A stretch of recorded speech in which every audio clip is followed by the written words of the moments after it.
Hey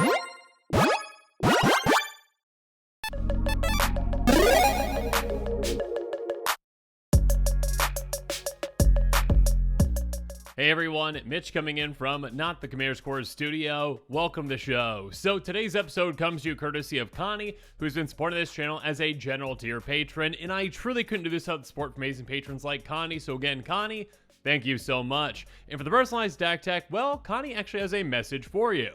Hey Mitch, this is Connie from Minnesota. For my deck tech, I would love to see you build around Voja, Jaws of the Conclave, focusing on a mix of elf and wolf tribal, especially those that fuse the two archetypes. Thanks, Connie. A fantastic pick. Let's jump into it. Voja, Jaws the Conclave, a brand new, exciting commander. So new that there actually isn't a price tag yet on this one. So keep in mind that the price I'm going to give you for this episode, which is $24.14, does not include the price of the commander, shipping, or basic lands, though you might already have those.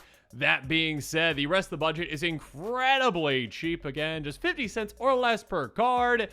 And yeah, there's some exciting things that you can do with this commander, even on a budget. Let's jump into it. A 5/5 Wolf with Vigilance, Trample, and Ward 3 for 5 mana in total in Naya. Whenever it attacks, put X counters on each creature you control, where X the number of elves you control, and you draw a card for each wolf you control. So, yeah, leaning into both can give us some, well, staying power in combat, some absurd power in combat, and also by, well, getting the wolves out there, drawing an absurd amount of cards to fuel our engine. So we get both the heavy hittingness and the sustain, essentially, with this kind of a commander. You can do a lot of exciting things. So yes, a wolf elf tribal build can be very powerful, very exciting, and again, very budget friendly. So with all that said, well, let's jump into the tactics. And we're going to start things off with tactic number 1, which I'm calling 2 for 1 because, well, again, if we have, say, a wolf and an elf, well, on the same card, we're getting both benefits. Again, we're getting those counters, we're getting the card draw. So Birthing Boughs is an artifact that we can pay 4 and tap to make a 2/2 shapeshifter with Changeling. So again, it's an elf, it's a wolf, it's everything else in between. And yes, therefore, again, we get not only those counters, but also the card draw. Speaking of which, a regular cohort, a Changeling shapeshifter itself, ETBs make a 2/2 with Changeling. So there you go. You're going to get double the amount again. This is basically like, hey, draw 2 every time you attack and get 2 counters as well. Then there's Tolzmir Friend to Wolves. A 3/3 Elf Scout enters the battlefield. Create Voja, Friend to Elves, a legendary 3/3 white wolf, a green and white wolf, I should say. Whenever a wolf enters the battlefield you control, you gain 2 life and that creature fights up to 1 target creature you don't control. So this not only gets us both an elf and a wolf, it also gives us life gain throughout the game as well as some fight power too. So yeah, this can be a massive card with a huge impact. Speaking of which, another Tolzmir, Wolf Blood, 3/4 Elf Warrior, other green creatures and other white creatures get ++1. Also tap, create Voja, that 2/2 green and white wolf creature token. So again, this is yet another way to consistently get an elf out, a wolf out, both out, and some staying power as well in combat. Moving on, though, let's jump into the wolf side of the deck with tack number 2. Howl at the Moon. First up, Spirit of the Hunt. 3/3 Wolf Spirit with Flash. When it enters the battlefield, each other creature you control, it's a wolf or werewolf, gets +0/+3 until end of turn. So a nice little boost in toughness for our creatures, whether we're swinging with them or blocking with them. A good way to keep our wolves around. Speaking of which, Anara Volvid Familiar. As long as it's your turn, commanders you control have indestructible. So again, our commander sticking around can be absolutely massive for us, and yes, pretty necessary. And when we do that, well, hey, have this in play, help it with a card draw, and also help our commander stick around. Speaking of which, Wolfear Silverheart. 4/4 Soul Bond. As long as it's paired with another creature, each of those creatures gets +4/+4. So this can be a massive threat in of itself. Again, an 8/8 essentially, and on top of that, making another creature potentially our commander even more heavy hitting. So yeah, our commander can get to a 2 or even 1-shot KO in absolutely no time once we get things set up properly. And speaking of setup builds, we want to attack number 3, the pack, because yeah, by getting out a ton of wolves, we increase our chances of, well, drawing into more wolves and more great elves. So we've got Kessig Wolf Rider, a simple 1/2 for a single red mana. Menace, pay 2 in a red tap, exile 3 cards in your graveyard, make a 3/2 wolf. So this is a way to essentially get more and more and more wolves throughout the game. Then there's Ranger class, ETBs make that 2/2 wolf. The second level is whenever you attack, get a counter on target attacking creature, so even more counter synergies there. Level 3, look at the top card of your library anytime, cast creature spells all at the top of your library. We've got a lot of creatures in this deck as well. This can give us a lot of value throughout the game. Wolf Willow Haven. Early on, a great source of ramp, kind of like a Furrow Ground, but just for green, essentially. That land's going to tap for an extra green. We can also pay 5 and sacrifice this to make a 2/2 wolf, again, adding to our draw and also our power on the board. Then there's Faldorn Dread Wolf Herald, a 3/3 human druid. Whenever you cast a spell from exile or land your spell under your control, you make a wolf. Congratulations. Also, by paying 1, tap, discarding a card, exile top of your library, play it this turn. So some impulse draw there, as well as token production. Yeah, this gives us a lot of value throughout the game. Then there's Ferocious Pup. ETBs make a 2/2 wolf. So 2 wolves for the price of 1. Again, that's going to pay for itself in absolutely no time. With just 1 attack, we are drawing 2 cards off of it. Howling Moon. At the beginning of combat your turn, you give a wolf or werewolf +2/+2 until turn. That's nice. More importantly, though, whenever opponent casts their second spell, each turn we make a 2/2 wolf. We're in Commander, we've got 3 opponents. Players love casting spells, and all of a sudden when they're doing that, we are building our army and again, our draw potential. Then we've got Silver for Partisan, another thing our opponents can help us out with, a 2/2 Trampling Wolf. Whenever a wolf or werewolf you control becomes the target of instant or sorcery spell, we get a 2/2 wolf. So yeah, this can build throughout the game for us, making a wolf army if those things are getting targeted. Moving on, Nightpack Ambusher. We can flash this in, give our wolves +1/+1. On top of that, beginning of our end step, we didn't cast a spell this turn, we make a 2/2 wolf. So again, even if we're not casting things, we are still benefiting. Oh my goodness, the Wolfbriar Elemental. We can make an absurd army with this. Multi-kicker for a green. Again, we are in green. We got plenty of fantastic ways to ramp. We'll get those in here in a little bit.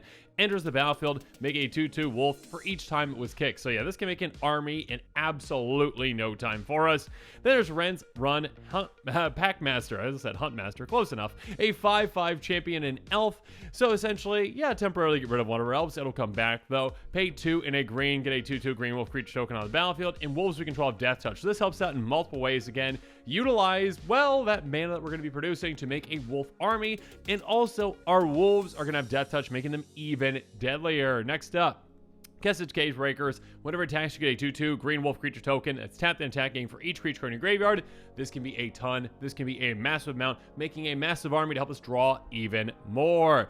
Then we've got Arlen, Voice of the Pack. 7 starting loyalty. Each creature you control, it's a wolf, enters with an additional counter on it. -2, create a 2/2 wolf. So a wolf producer, as well as one that can already just get things going by getting an extra counter on them. 12 Lars Huntmaster, a huge threat. 6/6, enters the battlefield, make 2/2 wolves. And then also when it flips, hey, enters the battlefield or attacks, do the exact same thing. We can also pay to have our wolves fight things too. So this can just be a giant token producer for us, a giant threat, and a way to remove a lot of bad things. Then there's Silver Rod Beastmaster, a 1/1 human ranger. ETBs make a 2/2 wolf, 3/3 beast, 4/4 beast.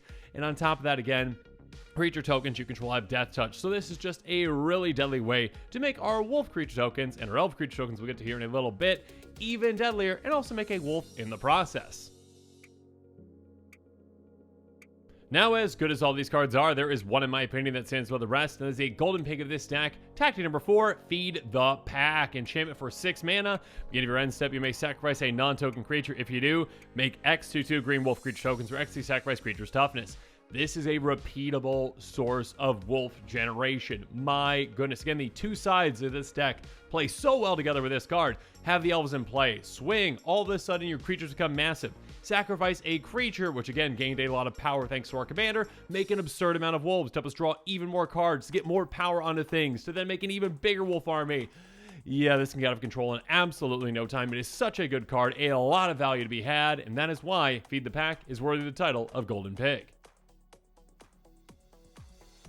But also on to tag number 5, just elf stuff, because yeah, elves are good at a lot of things, and producing mana is one of them. Birchlow Rangers, tap 2 and tap elves you control, add 1 mana of any color to your mana pool. This can be a massive boon to us for mana, and yeah, there's a lot of elves that we can make with this kind of a commander. Then we got Llanowar Mentor, pay a single green, tap, discard a card, make a Llanowar Elves, which taps for mana for us as well. Sky Shroud Ranger, tap, put a land from our hand onto the battlefield, only at sorcery speed, but that's completely fine with us. Devoted Druid, tap for a green, put a -1 counter on it, untap it. This can just be an absurd amount of mana in a single turn. Again, we've got so many ways to get so many counters on this. When we do so, we can utilize those to fantastic effect. Then we've got Gala Greeters. Another creature enters the battlefield under our control. Choose one that has been chosen this turn. Counter on it. Treasure token. Gain 2 life. We're going to be getting a lot of those on our turns. Just getting a lot of extra value.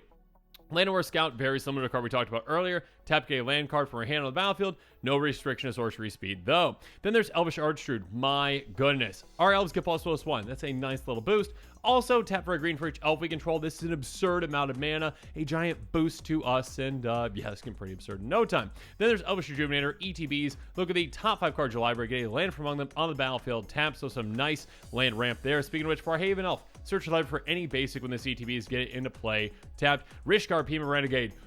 Oh my goodness, the ramp potential for this one is absurd. Enters the battlefield, get a counter up to each of the 2 creatures. That's some nice counterplay there. On top of that, every single creature we control that counter on it has tap, add green, which again, thanks to our commander and thanks to our elves, is going to be every single one of our creatures. This turns every single one of our creatures into a mana dork. And again, yeah, we can make an absurd amount of creatures. Moving on, Rootweaver Druid. This one is quite interesting because if our opponents buy into it and decide to get some lands themselves, then we get even more lands. So this can be a great boon for us, getting a lot of lands into play. Moving on, Viridian Joiner. Tap that amount of green equal to its power. Yeah, again, when we are attacking, when we're getting counters on this gets a lot of power, and all of a sudden it can tap for an absurd amount of mana. What's not to love about that? Wood Elves, finally, ETBs, go get a forest, bring into play, untap. So yeah, there's a lot of ways that we can ramp with our elves. But now to on to tag number 6, Self-Help. Starting off with Jenny Faye, Jetmir second. This is a good option for us if we need to change things up. Basically, when we are creating tokens, we can switch those into being 2/2 cats with haste or 3/1 dogs with vigilance. Depending on the situation, it might be like, hey, yeah, I need some hasty creatures to swing through right away to take my opponents out. Or, yeah, get some big dogs out to play for blocking, too. Moving on, Queen Alanol of Rudak. Its power and toughness each equal number of creatures you control, which can be an absurd amount. On top of that, if one or more tokens we create in control, you also get a 1/1 white soldier creature token on top of that. So this can add to our creature token generation. Then we've got Reclamation Sage, ETBs, destroying an artifact or enchantment. Armorcraft Judge, another great ETB. Draw a card for each creature we control, they counter on it. Again, so this working with the elves, working with the counters, working with card draw. Yeah, really comes in perfectly with this kind of a card. And then Cultivator Blades. Oh my goodness. This is just adding salt into the wound for opponents. Again, our creatures are already going to be massive thanks to our commander. And this says, hey, you know what? On top of that, Fabricate 2, so get 2 counters on this most likely. Whenever it attacks, you may have each other tagging creature get +X/+X, where X is this creature's power. Going to be an absurd amount, going to be even more, basically doubling up the effectiveness of all of our counters. Yeah, this can get out of control in no time. And speaking of out of control, let's move on to tactic number 7, Token Time. First up, Sylvan Offering, X and a green. First up, we're going to make an XX Tree Folk. For us and opponent, look how nice we are. And also on top of that, us and an opponent is also going to get a ton of elves, an absurd amount of elves. So yeah, we've got a lot of ways to generate a lot of mana. We can really take advantage of this with a spell like this. Moving on, Elvish Warmaster. Whenever one or more other elves enter the battlefield under our control, we get a 1/1 elf. Triggers only once each turn. That is huge, though. That can give us a lot of elves throughout the game. On top of that, 7 mana. Elves we control get +2/+2, gain death touch on turn, make them even deadlier. Then there's Battle for Bredegard. First up, we're going to make a 1/1 human warrior, then a 1/1 elf warrior. Then we get to choose any number of artifact tokens and our creature tokens with different names. For each of them, we get an extra copy of them, so a lot of tokens we have with this. Then we got Imperious Prefect. Other elves get ++1, so another nice mana boost, another nice power boost for us, I should say. And also pay a green tap, make a 1/1 elf. Yeah, we can add to our army in absolutely no time with this. Windswift Slice is a great one as well. Instant for 3 mana. Target creature control deals damage equal to its power. Target creature we don't control, we get a number of 1/1 green elf creature tokens equal to the amount of excess damage dealt this way. Yeah, there might be a time where you're like, okay, I need to take out that big creature, which you still can, and gain some elves. Or just like, hey, there's a little 1/1 over there. All right, I'm going to deal 15 damage to it and then make 14 elves. Can be absolutely absurd. Then there's Hunting Triad. You get 3 elves in play. You can also reinforce if you need this one. Then there's Lissalana Huntmaster. Whenever you cast an elf spell, you make a 1/1 elf. Yeah, we're going to be taking advantage of that quite a bit throughout the game. Moving on, though, let's move on to attack number 8, Add It Up. Our Boreal Alliance, X green green, enters the battlefield, creating XX green treefolk creature token.